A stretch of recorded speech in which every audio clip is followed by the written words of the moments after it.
Well, some of the most common problems are digestive problems, and one of those that you hear about a lot and people are experiencing a lot nowadays is called acid reflux, where the esophagus passes through the diaphragm. It's the big muscle that pulls your lungs down every time you breathe.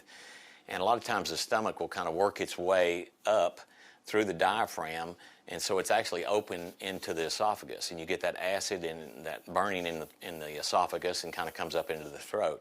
Now, some of that is from lack of digestive enzymes. There's a lot of different reasons.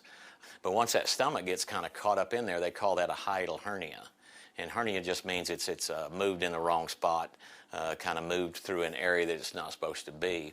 And that's what the stomach does. It has come up in there and it's stuck. And so really, regardless of what you do, you can't get much relief from it. And there's an easy way if that's the case, and it doesn't hurt to try this, and a lot of times it works very well. What we're going to do, she has an empty stomach now, and I'm going to have her drink a glass of water, and that'll put some weight it'll immediately go into the stomach, and that'll put some weight down in there. And we'll do that now, and then I can go ahead and explain what's happening and what we're going to do while she does that. It doesn't take much water. I mean, a glass, just a little bit of weight.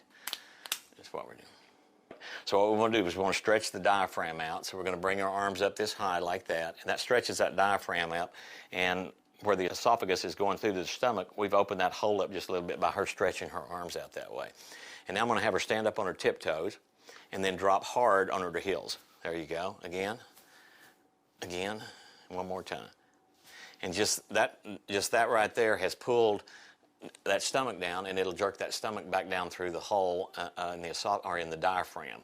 And then as soon as she's done that, now that she's here, I'm going to have her pant. Just pant. And you can see her diaphragm. Do it again.